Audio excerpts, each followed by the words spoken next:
시작.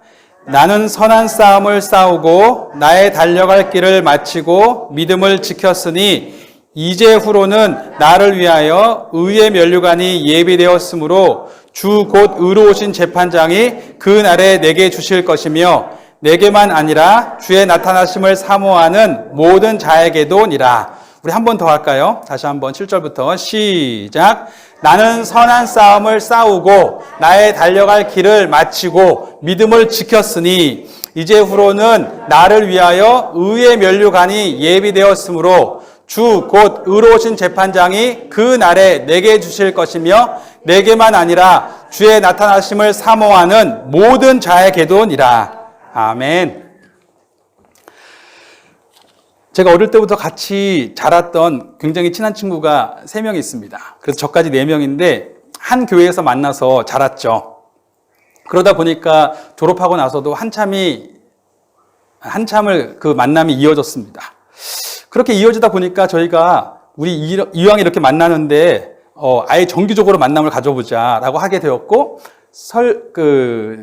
생일을 따져보니까 한 명은 3월, 5월, 7월, 9월 이렇게 4명이 있는 거예요. 그래서 예수님 생신까지 해서 12월, 1년에 5번을 만나면 되겠다. 그래서 만날 때마다 그간의 삶도 나누고 또 삶을 나누다 보면 믿음을 가지고 살아가면서 어떤 것을 고민하게 되는지 이야기도 듣게 되고 자연스럽게 함께 기도하게 되고 하였습니다. 또 그렇게 하다 보니까 우리가 만나서 우리 얘기만 하고 우리 삶만 나누면 되겠냐, 뭔가 좀 해보면 어떨까라는 생각을 하게 되었죠. 그래서 만나면 어차피 밥은 먹잖아요. 밥 먹는 식비야. 우리 중에서 일찌감치 그 취업 전선에 뛰어들어서 전자제품 AS 기사를 하는 친구가 하나 있었어요. 그 친구는 돈을 굉장히 잘 벌었습니다. 전자제품 AS 기사를 하는데 돈을 너무 잘 버는 거예요. 그래서 그 친구가 일찌감치 밥을 잘 샀습니다. 그래서 밥은 그 친구가 사니까 그러면 우리도 만났을 때 그 이상의 회비를 좀 걷어보자. 그래? 그럼 회비 걷어서 뭐 할 건데? 회비를 걷어서 일단은 우리 친구들끼리 앞으로 할 일이 많잖아요. 결혼도 해야 되고 애기도 낳아야 되고 또 뭐 이런저런 일을 할 때 경조사비로도 쓰자. 또 부모님이나 어떤 집안에 일이 있을 때 당연히 쓰자라고 이야기했죠. 자, 그렇게만 할까? 아니, 그러지 말고 돈이 좀 더 모이다 보니까 회비를 그때 나름대로 열심히 좀 모으다 보니까 되게 많아지기 시작했어요. 그러다 보니까 이 회비를 좀 좋은 데 써보자. 그러니까 말 그대로 우리가 믿음을 가지고 있으니까 정말 믿음이 이끄는 곳으로 한번 써보자라고 이야기하게 되었죠. 그래서 예전에 한번 말씀드린 적이 있는지 모르겠지만 저희 친구 중에 한 명이 나중에 그 예수전도단에 훈련을 받으러 가게 됐는데 결혼하고 나서 갔어요. 그런데 부부가 훈련 받다가 나중에 우리 남은 친구 3명이 우리가 모은 돈이 보니까 200 몇십만 원이 남아 있는 거예요, 잔고에. 그래서 그 친구 공부하러 갔는데 보내주자 그랬어요. 그래서 200 몇십만 원을 보내줬습니다. 그런데 그 친구가 전화가 온 거예요. 뭔가 했더니 사실은 그 훈련을 받다 보니까 재정이 다 떨어진 거예요. 재정이 다 떨어져서 예수전도단은 아시는 분도 계시겠지만 자비량이거든요. 그 돈을 충족을 해야 되는데 돈이 없어서 이제 그 코스를 돈을 못 내니까 나가야 되는 상황이 된 겁니다. 그래서 그날 아침까지 통장에 돈이 안 들어오면 나가야 되는 상황이었대요. 그런데 그날 아침에 한 번만 통장을 찍어보고 통장에 돈이 없으면 나가자. 그리고 통장을 찍었는데 저희가 보낸 돈이 들어간 거예요. 그런데 그 돈이 정확하게 자기한테 필요한 금액이 딱 들어와 있는 거죠. 사실 우리는 그 친구의 그런 사정까지 몰랐고 그 친구도 그런 얘기까지 하기는 그래서 또 뭐 떨어져 있다 보니까 연락을 못 했는데 나중에 이제 연락이 와서 그 얘기를 하는 겁니다. 그런 일도 있었고 그런가 하면 재정이 또 모이다 보니까 이거 가지고 뭐 할까? 한 친구가 내가 아는 사람 중에 미혼모가 대신 일찌감치 아이가 생기게 되었는데 그래도 아이를 책임지고 끝까지 양육하겠다고 했던 어떤 미혼모 가정이 있어요. 그 가정이 예수님을 믿게 되었는데 그 가정에 후원해주면 어떨까? 그래? 좋은 일이네. 하자. 그래서 매달 이제 후원을 하기 시작했어요. 그런 식으로 여러 가지로 재정이 모이기 시작하고 쓰이기 시작하고 모일 때마다 어느 정도 금액이 되면 이번엔 뭐 할까? 그런 일들을 하게 되더라고요. 제가 다른 일을 얘기를 하려고 하는 것이 아니라 지금도 그 친구들과 여전히 정기적인 모임을 갖는 건 아니지만 계속 연락을 하거든요. 그런데 저희가 가만히 그 친구들과 가졌던 모임을 생각해 보면서 제 안에 이런 생각을 하게 되더라고요. 우리가 교회였구나. 않을까라는 생각. 어떻게 생각하세요? 교회라고 하면 우리가 떠올리는 장면은 어쩌면 이 교회 건물, 혹은 교회라고 하면은 이렇게 예배드리고 있는 종교 의식이라고 할까요? 이런 것들을 떠올리지 않겠습니까? 그런데 사실 우리가 그렇게 건물을 가지고 있었던 것도 아니고 어떤 종교 의식을 했던 것도 아니지만 우리 가운데 믿음이 있었어요.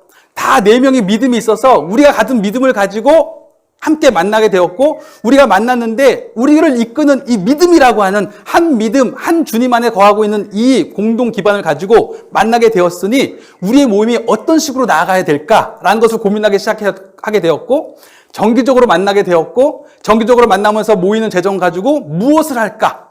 또 왜 할까? 그것을 계속 고민하기 시작했던 거예요. 굉장히 부족했던 모습이지만 그 모습조차도 교회의 한 부분이 아니었던가라고 고백하게 되는 것입니다.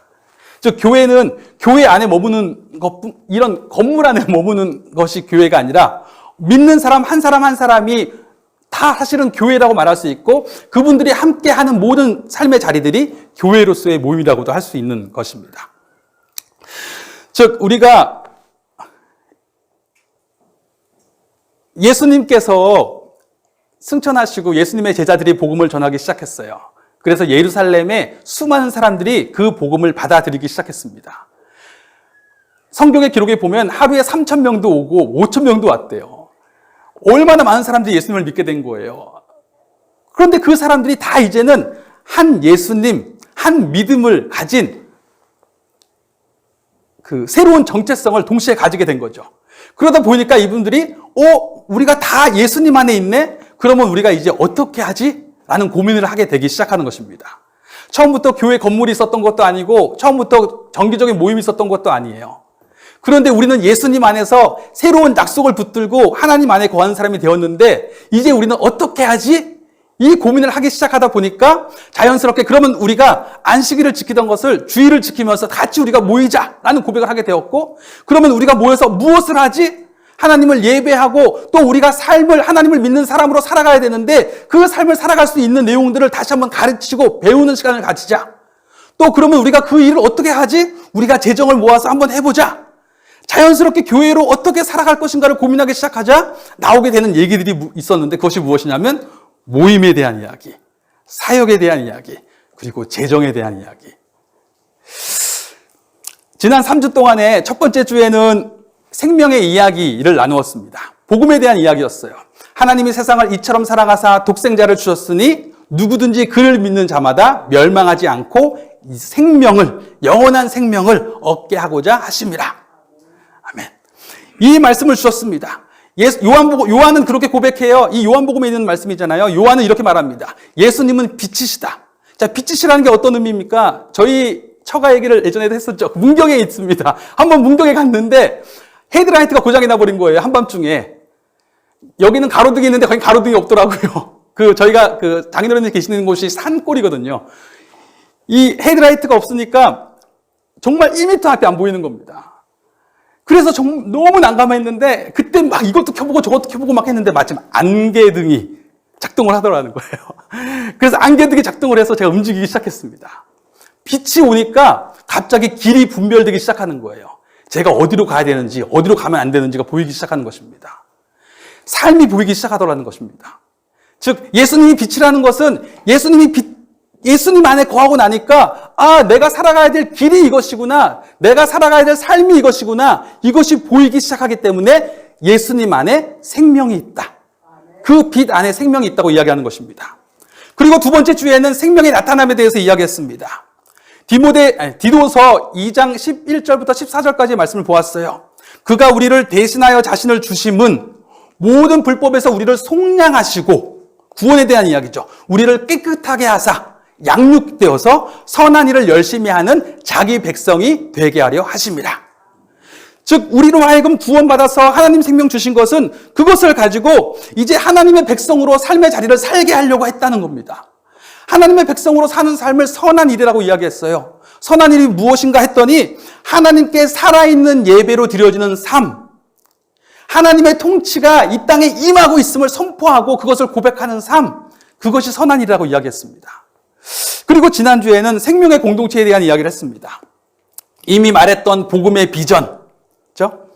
생명 주시고 그 생명으로 양육되어서 선한이라는 하나님 백성 되게 하는 이 복음의 비전을 가지고 공동체로서 살아가려고 하다 보니 어떻게 구원, 양육, 선한일의 이 비전을 가지고 살아갈까? 실제적인 어떤 가치를 생각해 보게 되니 신명기와 신약에 나오는 이야기, 하나님을 기억하고 하나님의 구원을 기억하고 하나님 안에서 들으면서 양육되는 거죠. 믿음은 들으면서 나는 거죠.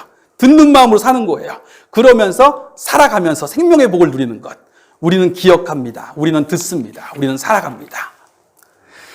그리고 오늘 마지막으로 이제 이 복음의 비전과 공동체적 가치를 가지고 살아감에 교회 안에서 실제적으로 고민해야 될 몇 가지 부분들을 더 나누려고 하는 것입니다. 눈치를 채셨는지 모르겠지만 오늘까지 설교를 들으신 분은 초월성신교회 새신자반을 수료하신 겁니다.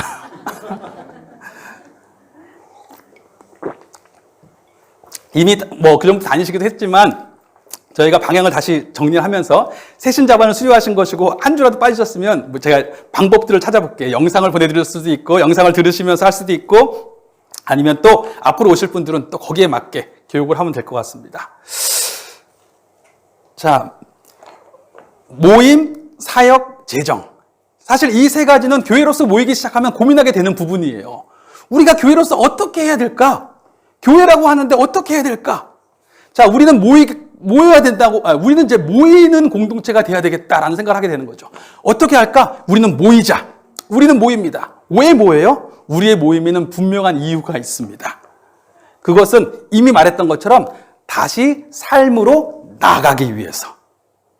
단순히 모이기 위해서 모인 것이 아니라 여기서 모여서 다시 삶으로 나아가기 위함이라는 것입니다.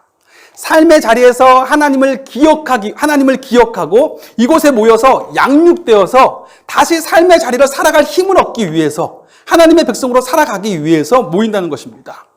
예수님이 말씀하셨어요. 수고하고 무거운 짐진 자들아 다 내게로 오라. 내가 너희를 쉬게 하리라. 나는 마음이 온유하고 겸손하니 내게 배우라. 겸손하니 내 멍에를 메고 내게 배우라. 그리하면 너희가 쉼을 얻으리라. 아멘. 이렇게 말씀하셨습니다. 예수님은 저처럼 버벅대지 않으셨어요. 정확하게 말씀하셨어요. 그렇게 말씀하실 때에 자, 말씀이 좀 이상하지 않아요? 수고하고 무거운 짐진 사람들이 있어요. 너무 힘듭니다. 그러니까 예수님이 오래요. 내가 너희를 쉬게 하겠다고. 그런데 왔더니 내 멍에를 메고 내게 배우라라고 얘기하시는 거예요. 이게 무슨 쉼이에요? 라고 생각이 들지 않습니까?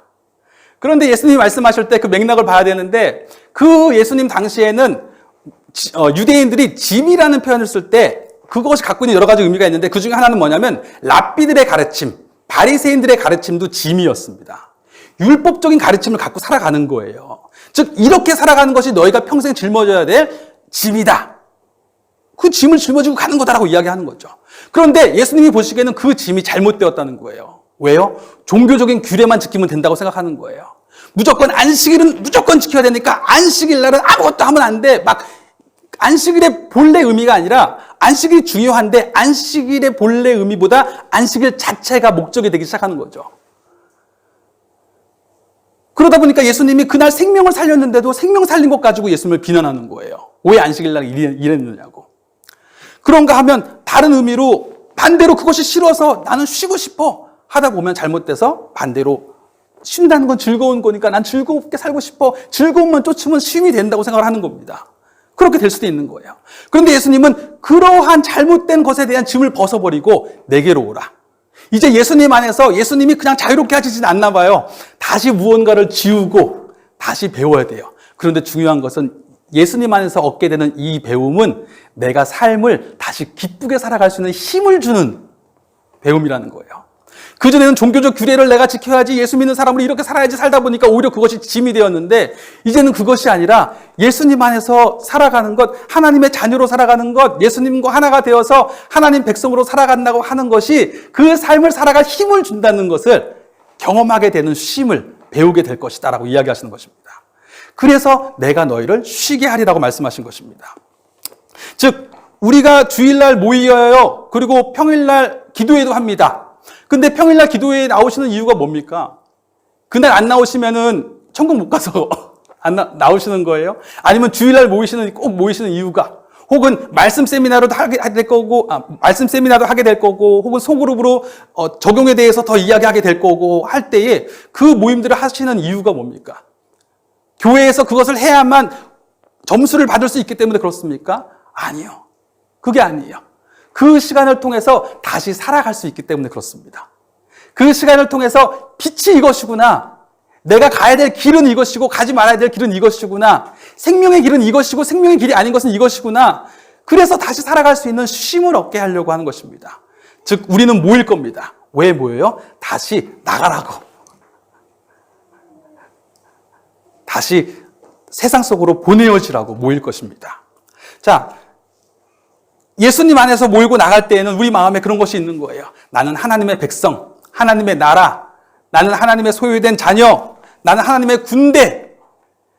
세상 속에 살아가는데 그전에는 두려움이 있었는데 그런 마음이 있는 거예요. 하나님의 나라가 내 안에 있고 내가 하나님의 나라 안에 거하는 거예요. 내가 하나님의 대사다. 내가 하나님의 군대다. 하나님의 나라가 내 안에 있다라고 하는 이 소망이 저를 붙잡아 주시는 겁니다. 그 소망을 얻는 시간이 되기를 소망합니다. 두 번째로 사역에 대한 이야기를 사역에 대한 이야기를 하겠습니다. 우리는 일하는 공동체가 돼야 되겠죠. 교회로서 무엇을 할까? 교회로서 모여서 이제 그럼 무엇을 할까라는 고민을 자연스럽게 하게 되는 것입니다. 교회는 일합니다. 그런데 교회의 사역에는 분명한 이유가 있어요. 교회는 왜 일하냐면 하나님을 섬기고 이웃을 섬기기 위해서 일합니다. 자, 아까도 말씀드렸던 것처럼 선한 일은 하나님의 관점에서 삶의 분별이 바뀐 것입니다. 그전에는 세상의 관점으로 삶을 바라보고 있었는데 이젠 삶의 모든 자리가 하나님의 관점으로 분별되는 거예요. 그렇게 사는 삶은 다 예배다. 내가 하나님의 관점으로 살아가는 삶은 하나님을 생각하면서 살아가는 삶은 다 하나님이 받으시는 삶이라는 겁니다. 창세기 2장 5절을 보면 어떤 내용이 나오냐면 하나님이 태초에 세상을 창조하셨어요. 창조하시고 났는데 아직 사람을 만들지 않으셨습니다. 그러니 땅에 비가 내리지 않았고 땅을 경작할 사람이 없다라고 이야기를 해요. 그러다 보니 초목도 없고 채소도 나지 않았다라고 말합니다. 그때 땅을 경작할 사람이 없다라고 할 때 경작하다라는 이 히브리어가 아바드라는 히브리어예요. 아바드. 자, 그런데 출애굽기 3장 12절을 보니까 하나님이 모세에게 모세야, 너가 가서 애굽에서 고통받고 있는 내 백성을 다시 데리고 와라. 그 명령을 내리시면서 내가 너를 보낸 표적이 이것이니 너희가 다시 여기를 와서 나를 섬기게 될 것이다. 어떤 번역본은 나를 예배하게 될 것이다 라고 이야기합니다. 그런데 그때 섬기다라고 하는 이 히브리어가 아바드예요. 자, 땅을 가는 것과 하나님을 예배하는 것이 다 아바드예요. 하나님이 만드신 창조 세계에서 하나님의 뜻에 맞게 그 삶의 자리를 살아가는 것이 다 하나님을 섬기는 것. 그리고 예배의 자리뿐만 아니라 결국 애굽에서 종으로 있을 때에는 자신의 하나님 백성된 정체성을 잃어버리고 살았는데 모세를 통해서 다시 구원받아서 하나님을 알고 나서 하나님 앞에서 그 백성으로 살아가는 삶이 전부 다 아바드가 되는 것입니다. 즉 하나님은 우리로 하여금 하나님 안에서 우리 삶이 하나님이 주시길 원했던 그 진정한 삶을 살기를 원하시는 거죠. 그리고 그 삶이 하나님을 섬기는 믿음으로 사는 삶이기 때문에 섬김이라고 이야기하는 것입니다. 그리고 그 섬김이 결코 나의 삶을 불행하게 하거나 짐으로 작동하진 않을 거라는 거예요. 무슨 말이냐면 새터민들, 탈북민들 사역하신 분들이 하시는 말씀, 예전에 김동호 목사님이 새터민 분들을 데리고 기업을 몇 번 해보려고 시도하셨던 적이 있어요. 그래서 실제로 나중에 하게 돼서 그 이야기를 들려주셨는데 어떤 얘기를 하시냐면 우리는 북한에서 공산 치하에서 일하다 보니까 얼마나 무서워요. 이 총 들고 일 안 하면 죽이겠다고 막 그럴 것 같으니까 얼마나 열심히 일할까라고 생각하는데 막상 와서 일을 시켜보면 일을 너무 안 한다는 거예요. 이분들이 일을 굉장히 잘할 것 같은데 일을 너무 잘 못하신대요. 못한다는 게 뭐 능력이 없는 건 아니라 남한의 노동 강도를 못 따라간대요. 남한 사람들은 어떻게 일을 해요? 1시간 더 일하면 돈을 더 버니까. 그런데 일 안 하면 못 먹으니까. 먹고 살려고 일하니까 정말 온 힘을 내서 일하는데 공산주의에서는 내가 열심히 일하든 일하지 않든 돈은 똑같이 나오니까 먹고 사는 건 똑같이 나오니까 일을 열심히 안 하더라는 겁니다. 그러니까 몇 번을 시도했는데 실패를 했대요. 그래서 그 사람들을 변화시켜서 나중에 정말 변화되어서 정말 일을 열심히 하게 되는 데까지 굉장히 오랜 시간이 걸렸고 정말 적자를 몇 년을 보다가 그 나중에는 이제 가방 만드는 일을 하게 되어서 그 MCM인가요? 그 유명한 그 가방 브랜드에 납품도 하게 됐다라는 간증을 하신 적이 있거든요. 즉 공산주의보단 자본주의가 일의 효율성이 더 좋습니다. 그런데 제가 예전에 말씀드렸는지 모르겠는데 제가 예전에 TV를 보는데 우리나라 병원들의 그 치료가 가장 잘 되는 그 치료 그 성과 순위가 나왔는데 당연히 1위가 어디냐면 서울대학교 병원, 2위가 세브란스 병원, 3위가 차병원 이렇게 순위가 나올 거라고 예상을 했는데 그 병원들이 이렇게 밑으로 물론 나와 있지만 밑으로 살짝 랭크되어 있고 맨 위에 누가 있냐면 다일천사병원이라고 있는 거예요. 근데 그 병원을 제가 그 전에 알고 있었거든요. 그 다일 공동체 최일도 목사님이 세우신 병원이에요. 그 독지가들의 도움 안 받고 정말 여기저기서 조금씩 돈을 모아서 50억을 만들어서 그 사회적인 최소한의 의료 보험을 못 받는 분들한테 공짜로 치료를 해주는 병원입니다. 그런데 그 병원이 50억이란 돈이 크지만 서울대 병원 딱 생각하면 거긴 조단이에요. 수천억 넘어가는 겁니다. 그런데 그 비교가 안 될 텐데 여기가 1위였어요. 제가 그냥 드리는 말씀이 아니고 제가 뉴스에서 직접 본 겁니다. 그날 뉴스에 나온 거를 본 겁니다. 보고 그 뉴스에서도 너무 놀라서 아니 어떻게 이런 일이 벌어질 수 있지? 라고 궁금하게 된 거죠. 그래서 그 기자가 다큐식으로 그 병원에서 벌어지고 있는 일들을 취재한 거예요. 취재를 했던 어떤 내용이 나오냐면 이 다일 병원에 있는 사람들은 다 의무가 있어요. 공짜로 치료받는 대신에 이 다일천사병원에 오는 사람들은 다 일을 해야 돼요. 무슨 일을 하냐면 내가 몸이 괜찮아요. 아프긴 하지만 움직이는 것도 괜찮고 하시면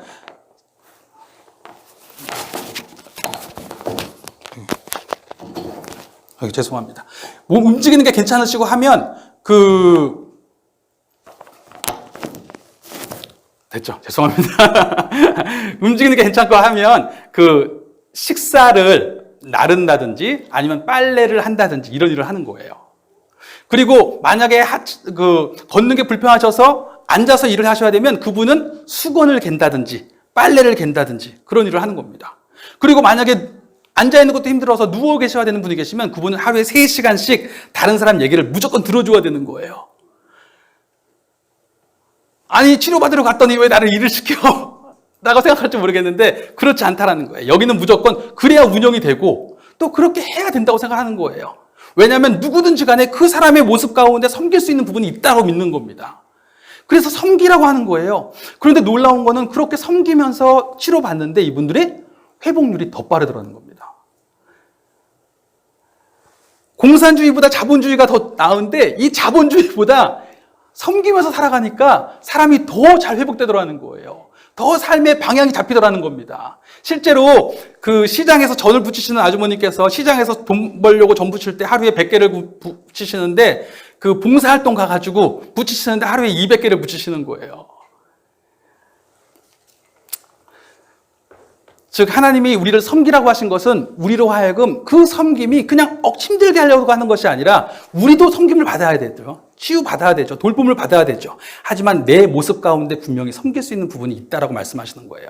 그리고 그 역할을 할 때 오히려 제 삶이 더 복되다라고 말씀하시는 겁니다. 미식축구였나요? 미국에서 나왔던 TV에 나왔던 장면이에요. 뭐냐면 리포터가 감독에게 이렇게 물었습니다. 이렇게 스포츠 경기가 일어나고 있는데 이 스포츠 경기들이 우리나라 국민 건강에 미치는 영향이 무엇이라고 생각하십니까? 딱 그랬더니 그 감독이 하는 얘기가 저는 아무것도 없다고 생각하는데요 라고 얘기하는 거예요. 깜짝 놀랐죠. 아니요, 이렇게 프로스포츠가 있는 것이 왜 국민 건강에 영향이 없습니까? 했더니 지금 이 경기장을 보십시오. 이 경기장에는 절대적으로 운동이 필요한 수만 명의 사람들과 절대적으로 휴식이 필요한 수십 명의 사람들이 있는 것일 뿐입니다.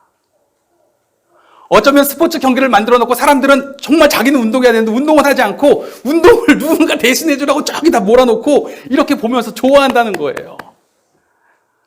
그런데 어쩌면 이 모습이 우리에게 무언가를 말하고 있지 않나라는 생각도 하게 되는 것입니다. 교회는 오케스트라라고 말씀드렸잖아요.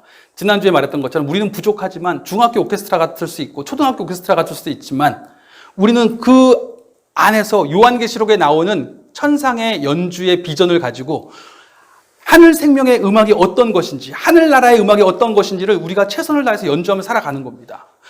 세상은 우리를 보면서 부족하지만 우리를 통해서 아, 저런 소리가 있구나, 저런 생명이 있구나, 저런 나라가 있구나라는 것을 보게 될 것입니다. 그런데 어쩌면 우리 안에서도 우리는 연주자로서 자신을 발견하기보다 나는 관객이길 좋아해, 나는 관객이야 라고 머물고 있는 것은 아닌지 솔직히 생각해 보게 되는 것입니다. 너무 부담 갖지 마세요. 대단한 일을 하시라는 것도 아니고 어떤 과정 속에서 당연히 휴식에 대한 이야기, 기다림에 대한 이야기도 충분히 할 수 있습니다. 다만 몸이 우리 안에서 정착되어서 회복되어서 교회로서 함께하게 될 때에 분명히 최소한의 연대, 최소한으로 함께함에 대한 부분들은 분명히 가지고 있어야 된다는 것입니다. 왜요? 교회는 몸이기 때문에 그렇습니다. 제가 오른손잡이에요. 오른손을 잘한다고 해서 다 오른손으로만 하면 나중에 어떻게 되겠습니까? 오른손이 망가집니다. 그리고 왼손도 같이 망가집니다. 분명히 누군가는 섬길 수 있는 사람이 있어요. 그런데 그 사람이 섬긴다고 다, 아이고 잘한다, 이러고만 있고, 거기에만 기대고 있고, 교회에 와서 난 예배만 드리고 있고, 만약에 그렇게 생각을 한다면, 그 부분이, 그러니까 오해하지 마세요. 하지만 그 부분에 있어서 그 한 사람은 점점 지쳐갈지도 몰라요. 그래서 제가 교회에서 어떤 분들한테 꼭 이야기하는 것 중에 하나가 뭐냐면, 절대로 사역을 열심히 하시는 분들한테 하시는 말씀이에요. 일하다가 지치면 꼭 저한테 말씀하셔서 일을 하지 마세요. 무슨 말이냐면 제가 그 교회에서 자라면서 제일 힘들었던 것 중에 하나가 정말 지난번에도 말씀드렸잖아요. 월요일 아침이 되면 정말 너무 피곤한 거예요. 월요일 아침이 되면 삶이 행복해야 되는데 피곤으로 그냥 찌들어가지고 어떻게 살아야 되나. 주일날 아침부터 저녁까지 계속 교회라고 놨더니 정말 월요일날 너무 힘든 거예요. 이게 정말 맞을까? 제가 목회자 되기 전에 늘 했던 고민이에요. 이게 정말 맞을까?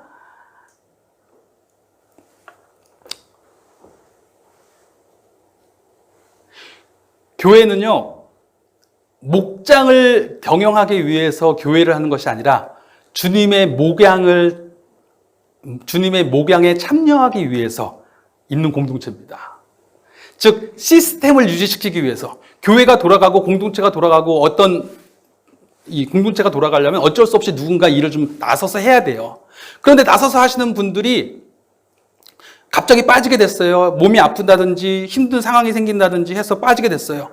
그러면 그 부분을 이해하면 됩니다. 그냥 이해하고 만약에 대체할 수 있는 분이 있으면 대체하고 없으면 없는 대로 그냥 가면 돼요. 저는 그렇게 믿습니다. 그냥 없으면 없는 대로 가면 돼요. 만약에 우리 반주자님이 너무 힘드셔서 못 하시게 되면 반주기를 쓰든지 반주기도 힘들면 그냥 부르면 됩니다. 그거를 교회가 다 이해해야 돼요. 그런데 그거를 당신이 빠지면 누가 이래요? 그래서 빠지지 마세요라고 붙잡아두면 그 사람은 점점 지쳐서 나중에는 완전히 탈진해버립니다. 그래서 분명히 일하시는 분들도 적당히 일하다가 내가 쉬어야겠다고 생각이 들면 쉬세요. 그리고 누군가 일하는 사람들이 보일 때 내가 지금 일할 수 있을 것 같으면 일을 해야 됩니다. 그렇게 함께 일하는 공동체, 그것이 교회입니다. 내게 보이는 곳에서 내게 주어진 것으로, 그리고 교회 안뿐만 아니라 교회 밖을 향하여서 땅끝까지, 그리고 어른 세대뿐만 아니라 아이들도 그 세대에서 자신이 할 수 있는 일을 섬기면서 같이 가는 곳, 그렇게 일할 것입니다. 하나님을 섬기고 이웃을 섬기기 위해서 가는 것입니다. 한 가지 더 이야기하면 재정에 대한 이야기를 해야 되겠죠. 저희는 재정을 운용할 거예요. 저 오늘 얘기가 좀 딱딱할 수 있는데 이해하세요. 재정을 운용할 겁니다. 우리 교회로 모일 때에 당연히 교회로서 모여서 무엇을 할까라고 고민하게 되면서 자연스럽게 그러면 재정은 어떻게 할까라는 고민이 나오게 됩니다. 자, 재정을 왜 운용해요? 교회의 목적이 결국은 생명을 살리기 위함이라면, 생명으로 살아가기 위함이라면 재정도 생명으로 살리는 일에 쓰이기 위함입니다. 예수님을 만나고 나니까 마음이 변했어요. 물질 있는 곳에 마음이 있다고 이야기하잖아요. 물질을 사용하는 것을 보면 그 사람의 마음의 방향을 알 수 있습니다. 우리는 예수님 만나고 나니까 모든 것이 하나님께로부터 왔다라고 하는 고백이 있는 거예요. 그러니까 이제 나도 하나님 안에서 얻은 이 생명 가지고 생명을 생명답게 하는 이 일에 동참함으로 저의 삶을 쓸 겁니다라고 고백하는 겁니다. 그래서 물질도 그렇게 쓰는 것입니다. 제가 예전에 외국에서 공부할 때 치과가 너무 치과 치료를 받아야 될 상황이 생겼습니다. 그런데 돈이 너무 비싸다는 얘기를 알게 됐죠. 치과 치료를 받으신 분이 야 여기 얼마나 비싼 줄 알아? 이거 못 받는다고 막 그러시는 거예요. 그래서 저는 정말 잠을 못 잤거든요. 잠을 못 자고 너무 힘들어서 치료를 받아야 되겠다. 그러다가 제가 고민을 하게 됐다가 방법을 찾아보자. 그러다가 제가 목회자잖아요. 혹시 여기도 신앙이 있으신 치료하시는 분들이 계실지 모르니까 전화를 걸어서 제가 목회자인데 여기 와서 지금 공부를 하고 있는데 너무 재정적으로 도저히 치과 치료를 감당할 재정이 안 됩니다. 좀 도와줄 수 없습니까? 라고 얘기를 해보자. 그래서 제가 치과들을 전화를 다 걸었어요. 지역의 치과를 전화 걸어서 사실은 이러이러한데 내가 좀 치료를 받아야 되는데 돈이 부족합니다. 좀 도와줄 수 없습니까? 막 그러는데 그 중에서 한 분이 한국 분이시더라고요. 그분이 목사님 제가 여기에 있는 이 한인교회 장로입니다. 말씀하시는 거예요. 그러세요? 제가 도와드리겠습니다. 저희 병원에 오세요. 그래 갔어요. 가서 치료를 잘 받았습니다. 그리고 나중에 알게 됐더니 제가 사기를 당한 거예요. 그 장로님이 감동을 깨뜨려서 죄송한데 그 장로님이 받아야 될 치료비보다 한 3배를 더 받으신 거예요. 제가 그것을 알게 되고 너무 충격을 받아서 야 어떻게 저런 분이 계실 수 있을까 싶어서 제가 어떤 생각까지 했냐면 그 교회에 가가지고 그 교회에서 사람들 앞에서 어떻게 장로님이 이럴 수 있냐고 막 따질까 생각도 했었어요. 그래서 제가 그걸 가지고 기도를 했죠. 하나님 어떻게 저한테 이런 일이 벌어집니까? 그런데 하나님이 저한테 마음을 주시기를 부영아 너가 특혜를 구했잖아. 무슨 말인지 이해가 되세요? 너 하나님의 자녀라면서 너 나를 믿지 못하지. 그러니까 하나님의 자녀는 요행을 구하고 하나님의 자녀는 특혜를 구하고 하나님의 자녀는 무언가 하나님이 기적만 일으켜주기를 바라는 거 아니야? 하나님의 자녀라면 이 땅의 모든 재정을 내가 짊어지고 있는데 그 하나님의 자녀라면 당당하게 하나님의 나라를 위해 쓸 일이 있다면 재정을 쓸 일이 있다면 쓰면 내가 채워주고 내가 그 일 가운데 함께 할 거라는 걸 너가 믿어? 그런 마음을 주시는 거예요. 제가 정말 그때 일을 겪고 나서 부족하지만 조금 변화됐어요. 그전에는 어쩌면 목회자이기 때문에 혹은 그리스도인이기 때문에 내가 그리스도인인데 좀 깎아줄 수 없으세요? 요행을 구하는 마음이 있었나 봐요. 하나님의 은혜라는 것은 내가 수고하지도 않았는데 그냥 요행을 부어주시는 건가 봐. 이런 생각이 있었나 봅니다. 그런데 하나님께서 그때 가르치셨어요. 하나님의 자녀는 물론 하나님이 내가 할 수 없는 일을 하기도 하시지만 하나님의 자녀는 하나님이 이 땅을 다스리신다는 것을 신뢰하기 때문에 그 재정을 하나님의 뜻에 맞게 당당히 쓸 수 있는 사람이어야 된다. 그때 그것을 배우고 나서 그 다음부터 오해하지 마세요. 상황마다 다 다를 수 있지만 컴퓨터를 저는 이제 해야 되는 프로그램들이 많다 보니까 하다 보면 그 다음부터 다 정품을 사게 됐습니다. 내가 이러면 안 되겠구나라고 생각하게 되어서. 제가 그 전에 청년부를 맡았는데 청년들을 맡으러 갔더니 재정 상황을 봤는데 너무 어이가 없는 거예요. 했더니 수십 명이 있는데 회비를 낸 사람이 딱 5명. 그래서 제가 이게 무슨 일이냐 그랬더니 이런 얘기를 하는 거예요. 청년들은 교회에서 후원해야 되는 거 아니냐. 다음 세대를 양육함으로 후원해야 되는 거 아니냐. 이런 얘기를 하는 거예요. 그렇지 후원해야지. 그렇지만 당신들은 그래서 아무것도 안 하겠다는 거냐 얘기했더니 그 생각을 갖고 있는 거예요. 청년들은 다음 세대니까 교회에서 후원해야 된다. 그래서 제가 뭐라 그랬어요. 뭐냐면 지금 여러분의 마음은 말 그대로 요행을 바라는 마음이라고. 여러분 솔직하게 나가서 커피 한 잔, 청년들 커피 얼마나 잘 마셔요? 커피 한 잔에 얼마인 줄 아세요? 커피 싼 거는 3,000원, 4,000원, 비싼 거는 6,000원, 7,000원. 6,000원, 7,000원짜리가 확실히 맛있습니다. 하지만 여하튼 간에 그렇게 비싼 거를 하루에 몇 잔씩 사 먹어요. 그러면서 회비 한 달에 청년 회비 기껏해야 5,000원, 10,000원이에요. 그런데 그걸 안 내는 거예요. 교회는 자기한테 부어주기만 하고 자기는 받기만 해야 된다고 생각하는 겁니다. 청년들은 결국 자기의 재정은, 자기에게 들어온 수입은 자기를 유익하게 하는 데만 쓰겠다는 거예요. 말도 안 되는 소리를 하는 거죠. 그래서 제가 청년들한테 다 뭐라 그랬어요. 말도 안 되는 소리라고. 당신들이 정말 하나님을 믿는 사람이라면 하나님이 당신들한테 부어주기만 바라는 것이 아니라 하나님이 일하실 것을 믿고 재정을 사용하는 사람들이 돼야지, 무슨 교회에 와서 받기만 하겠다고 이야기를 하고 있냐고. 그랬더니 청년들이 회개하고 정말로 다 냈어요. 회비를 1년치 다 냈습니다. 1년치 다 해봐야 6만 원, 1년치 다 해봐야 10만 원 이런데 그거를 안 내고 있다가 다 냈어요. 그리고 좋은 것은 청년들이 그렇게 다 내버리니까 갑자기 청년부 재정이 몇만 원밖에 없는 거예요. 갔더니 정말로 몇만 원 딱 있는 거예요. 몇만 원 있는데 갑자기 쭉 다 내버리니까 갑자기 몇백만 원이 돼버렸잖아요. 그리고 나니까 제가 교회에 할 말이 있죠. 교회에 가서 청년들이 변했다, 이렇게 한다 하니까 교회에서 어떻게 하겠어요? 청년들이 변해서 무언가 교회에서 하나님의 생명을 살리는 일에 청년들이 청년으로서 하려고 하니까 우리가 더 하자라고 하는 거죠. 더 하면서 더 재정이 풍성해지고 그 뒤로 교회 그 청년들과 함께 연탄도 배달하고 여러 일을 많이 했어요, 같이. 그렇게 일하면서 재정들이 풍성해지고 일을 할 수 있게 된 것입니다. 우리는 생명을 위해서 재정을 쓰는 겁니다. 하나님이 우리에게 주신 생명을 알기 때문에 그 생명을 살리는 일, 생명을 섬기는 일을 위해서 쓰겠다는 것입니다. 그리고 이 일을 위해서 반드시 기억해야 될 것 하나는 뭐냐면, 앞으로 교회의 재정을 이야기하게 할 때, 저희가 지금 개척교회라서 그렇게 재정에 대해서 특별하게 보고하지도 않고 하고 있지만 곧 이제 하게 되게 될 때에도 재정을 어떻게 쓰는지에 대해서 관심이 있으셔야 돼요. 교회가, 목회자가 재정을 내라고 해, 정말 하나님의 것이니까, 하나님께 다 받았으니까 하나님한테 드려야 돼 라는 얘기만 하면 죄송하지만 목회자도 위험한 겁니다.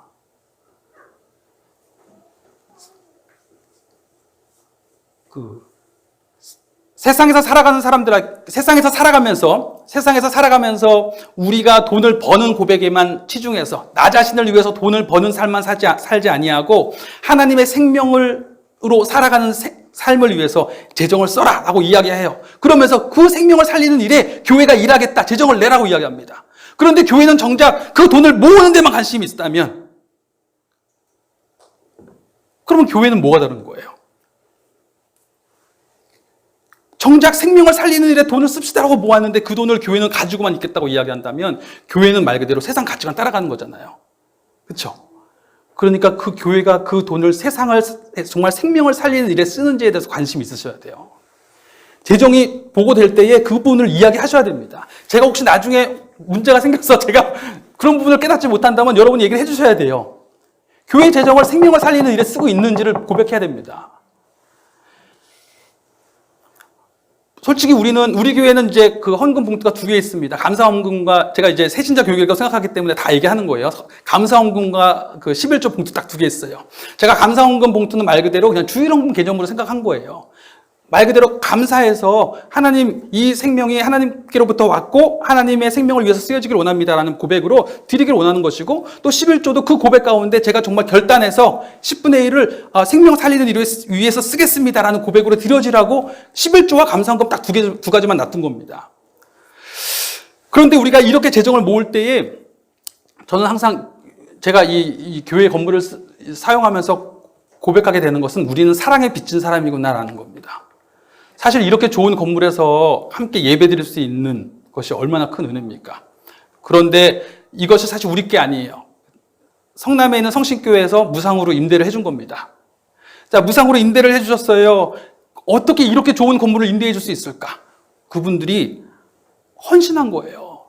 말 그대로 하나님의 것, 하나님의 나라를 위해서, 하나님의 생명을 위해서 쓰임 받으라고 이 건물을 우리에게 하나님께 헌신한 것이고 우리로 하여금 사용할 수 있게 해주신 겁니다. 사랑에 빚진 거예요. 지난 1년 반 오면서 솔직히 재정적으로 어려웠습니다.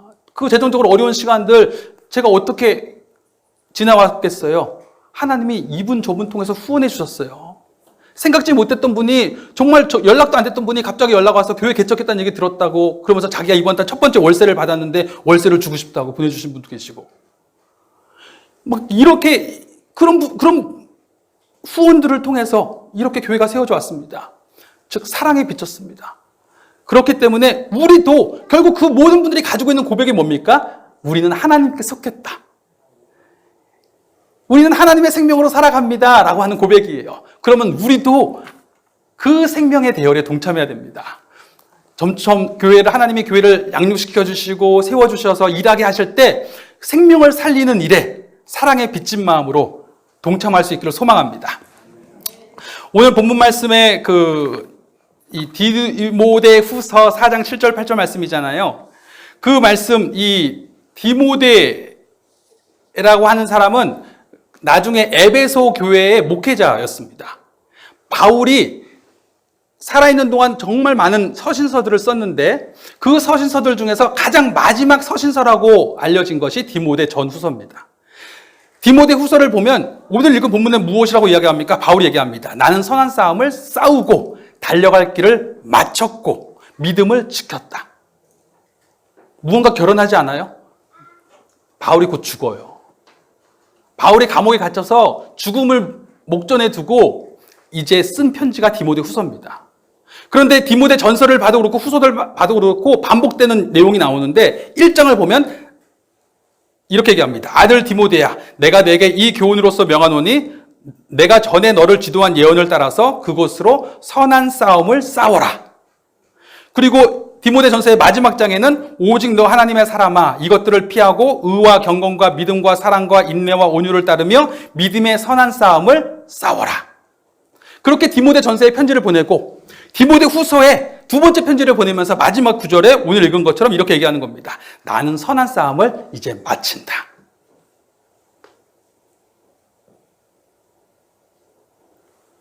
바울의 생애가 어떠했어요? 바울의 생애가 평탄했습니까?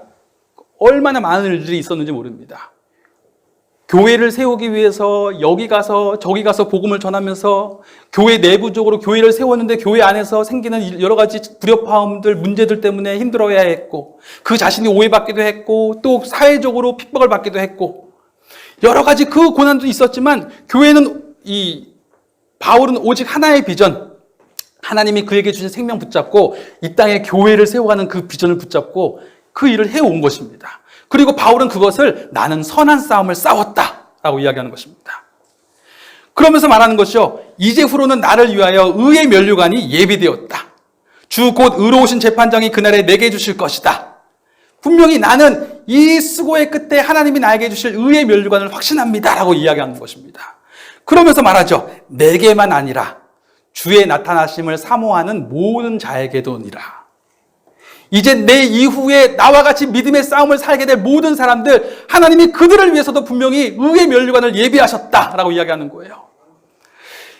즉 디모데야, 내 아들 디모데야. 바울은 디모데를 아들이라고 부르거든요. 아들처럼 정말 사랑했던 그 지체예요. 내 아들 디모데야, 너도 믿음의 선한 싸움을 싸워라. 이 싸움을 가는 동안 어려움들이 있겠지만 그러나 믿음의 선한 싸움을 끝까지 싸워야 된다라고 이야기하는 것입니다. 개인으로서, 각각 개인으로서, 그리고 공동체로서 이 땅에 생명을 세우시는 교회의 비전을 가지고 함께 가는 것입니다. 하영주 목사님께서 사도행전 29장 이야기 하신 거 들어보신 적 있으시죠? 사도행전이 몇 장까지 있는지 아세요? 28장까지 있습니다. 그런데 29장 얘기를 하시는 거예요. 29장 설교를 하셨어요. 아니, 본문이 어떻게 29장일 수 있지라고 이야기하는데 거기서 이렇게 말씀하시는 거죠. 28장까지 보면 바울이 죽는 얘기가 나오진 않지만 바울이 복음을 전하다가 감옥에 이제 끌려가는 얘기로 끝났고, 그리고 거기서 바울뿐만 아니라 다른 제자들도 복음을 전하다가 다 사라졌어요. 그렇죠? 그들의 이야기가 더 이상 나오지 않습니다. 그러면 그들은 다 어디 갔을까? 바울에게 복음을 전달받았던 사람들, 혹은 다른 제자들에게 복음을 전달받았던 사람들, 그렇게 세워진 교회들은 그 이후에 어떻게 된 것일까? 그들은 분명히 바울이 그러했던 것처럼 그들의 삶의 자리에서 성령의 불덩어리가 되어서 교회를 세워갔을 것이다. 그리고 그 사람들의 이야기가 바로 사도행전 29장입니다. 라는 거예요. 그 증거가 뭐예요? 바로 우리 아닙니까? 여기까지 복음이 흘러온 거 아닙니까? 그래서 지금도 믿음의 비전을 붙잡고 끝까지 교회로서의 삶, 선한 싸움을 지켜가는 우리가 바로 우리는 사도행전 29장을 써 내려가고 있는 것입니다. 마지막으로 이렇게 우리 교회의 새신자 교육을 다 수료하시면서 마지막으로 꼭 고백해야 될 것이 있는데 그것이 무엇이냐면 이 모든 것은 성령님으로만 가능하다는 거예요. 육체에 숨이 없으면 죽은 육체인 것처럼 영혼에도 하나님의 숨이 없으면 하나님 앞에서는 죽은 영혼입니다.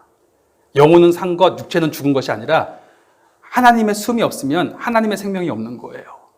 하나님의 숨이 누구십니까? 성령님이십니다. 사도행전을 보면 교회가 교회로서 서가는 모든 모습들, 교회가 세상을 향하여서 하나님 나라를 선포해 나가는 모든 과정마다 항상 빠지지 않고 등장하는 주인공이 계신데 성령님이세요. 성령께서 말씀하시고 성령께서 보내시고 성령께서 막으시고 성령께서 이끄시고 성령께서 부으시고 충만케 하시고 숨이 트이게 하시고 일하게 하시고 성령이 마치 숨처럼 그들에게 하늘 생명의 숨이 트이게 하시고 성령이 마치 바람처럼 그들을 막 이끌어내시는 거예요. 그래서 우리에게 성령의 숨이 없으면 성령의 바람이 임하지 않으면 절대로 교회로서의 일을 할 수가 없습니다. 그래서 우리가 끊임없이 기도해야 될 부분은 성령님 우리에게 오셔서 하늘 생명의 숨을 틔워주시옵소서. 정말 하늘 생명으로 사는 그 충만함, 그 숨이 우리에게 충만하게 튀게 하여 주시옵소서. 그리고 성령이 바람처럼 우리를 이끌어 주시옵소서. 성령의 우리의 각 사람의 마음을 주장해 주시고 우리 공동체의 마음을 주장해 주셔서 성령께서 무엇을 원하시는지 그 마음을 깨닫게 하시고 우리를 이끌어 주시옵소서. 그리하여서 요엘서에서 예언되었고 초대교회에서 성취되었던 것처럼 그 후에 내가 내 영을 만민에게 부어주리니 너희 자녀들이 장래일을 말할 것이며 너희 늙은이는 꿈을 꾸며 너희 젊은이는 이상을 볼 것이며 그때 내가 또 내 영을 남종과 여종에게 부어줄 것이라.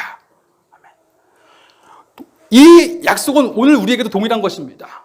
분명히 우리에게 성령께서 우리에게 임하시면 우리의 어린아이들이 아무리 어린 것 같지만 그 아이들이 장래일을 보는 거예요. 정말 하나님께서 하실 일, 하나님께서 그 생명의 씨앗들을 통해서 하실 일들을 보게 되는 것입니다. 나이 드신 분들도 그 세대 가운데 일하실 수 있는 눈이 열리시는 것이고 하늘의 꿈을 꾸게 되시는 것이고 청년들 역시도 이상이 생기는 거예요. 비전이 생기는 겁니다. 삶의 방향이 생기는 것입니다. 성령께서 우리에게 오셔야만 합니다. 우리 성신교회가 하나님이 이 땅에서 세우신 그 우리에게 허락하신 길, 복음의 비전, 그리고 공동체적 가치를 가지고 이 생명을 위한 일을 감에 있어서 성령께서 온전히 주장해 주시기를 날마다 간구하기를 소망합니다. 우리 같이 기도하겠습니다.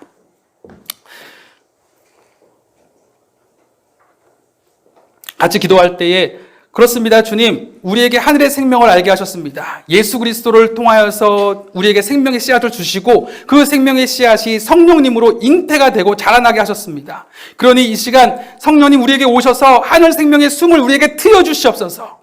하늘 생명의 숨이 트이게 하여 주시옵소서. 각 사람 가운데 정말 하나님이 살아계신다라고 하는 그 감격이 하나님께서 그 사람 가운데 말씀하시고 일하시는 그 감격이 아버지 그 성령의 인재가 트이게 하여 주시옵소서. 그리고 성령의 바람 가운데 이끌려서 우리가 교회로서 믿음의 선한 싸움을 끝까지 마치게 하여 주시옵소서. 성령의 임재와 사역이 우리에게 임하게 하여 주시옵소서. 그래서 우리 초월성신교회가 하늘 생명이 넘실대는 교회, 하늘 생명이 나타나는 교회 되게 하여 주시옵소서. 우리 같이 기도하겠습니다. 하나님 아버지 감사합니다.